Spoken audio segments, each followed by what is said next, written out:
Ještě dáme takhle. Počkej, tady kamen. Aha.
No jsem jako dávat kámen. Pošleš mu to?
Tak my sme si v štúdiu Rádia Vlna normálne zaspomínali na reality show Mojsejovci. Ako sa volali, prosím ťa, tí nešťastníci? Pamätáš si ešte, tam bola tyroláčka, horoleskyňa, Versace, model ešte. Model. Ale neviem, kto to vyhral. Ani ja, ale Či ten model? text tejto pesničky sme si tiež pamätali. Ja som tiež prekvapená. Pekne to prerobila tá Suzy Quattro však. Krásne. Od toho Braňa Mojseja nás to požičala. Dobre, vydarená prerávka. Mimoriadne vydarená prerávka. Na Vlne počúvate hity overené časom. Už vás pozdravuje Petra. Máme presne 9 hodín. Jožko je pripravený s aktuálnymi správami, v ktorých sa pozrieme aj na to dnešné počasie. Bude zase 40, prosím ťa? Asi hej. Prezradíme viac už o chvíľu. Bolo 9 hodín. Aktuálne informácie Rádia Vlna. Na Zempline sa možno čoskoro dočkajú novej diaľnice. Donald Trump by mal čeliť právnej zodpovednosti za nezastavenie násilností v Kapitole. V extrémnych teplotách pokračujeme aj dnes. Sprchnúť by malo len v horských oblastiach. Pri správach Rádia Vlna pozdravuje Jozef Antálek.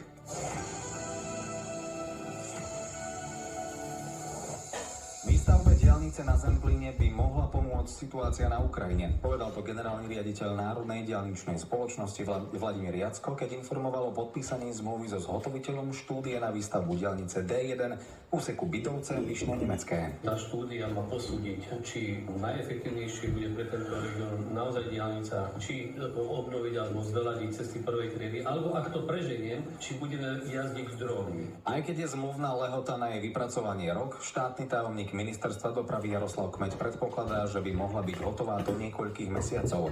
Zároveň dodal. Treba povedať, že diaľnica, ten úsek diaľnice D1 má strategický význam, dokonca vojenský.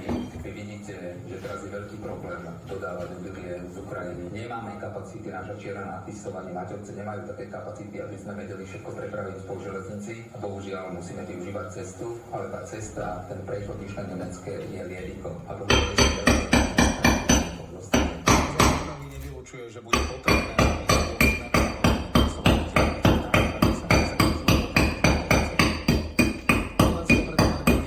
očkovanie štvrtou dávkou proti covidu, a to pre ľudí nad 50 rokov. Ak by sa však očkovanie spustilo pre všetky vekové kategórie, štvrtou dávkou by sa dalo zaočkovať len viac ako 40% ľudí. Vyplýva to z prieskumu agentúry Ako pre televíziu JOJ. Viac ochotní by boli muži a najmladšia a najstaršia veková kategória. Taktiež aj vysokoškolsky vzdelaní ľudia a obyvatelia Bratislavského, Košického a Trenčianskeho kraja. Bývalý americký prezident Donald Trump 6. januára minulého roka celé hodiny sledoval v priamom prenose útok na Kapitol. Ignoroval pritom prosby svojich detí a blízkych poradcov, aby vyzval svojich priaznivcov na zastavenie násilia. Uviedli to svedkovia pri ďalšom vypočutí výboru snemovne reprezentantov, ktorý incident vyšetruje. Voči Trumpovi by mala byť vyvodená právna zodpovednosť za hrubé zanedbanie prezidentských povinností. No a poďme ešte aj na šport. Dánsky cyklista Jonas Vingegaard vyhral 18. etapu na Tour de France. Majiteľ žltého trička v záverečnom stúpení ušiel od všetkých súperov vrátane Tadia Pogačara a upevnil si prvé miesto v predbežnej klasifikácii. Slovinec Pogačar prišiel do cieľa so stratou minúty a 5 sekúnd na víťaza. Aj keď by som rád povedal, že sa nám dnes ochladí, nebude tomu tak. Aj dnes nás čakajú extrémne horúčavy, ale na strednom a východnom Slovensku sa počas dňa môže zatiahnuť. V horských oblastiach môže dokonca sprchnúť. Všade je tiež jasno a 38 stupňov.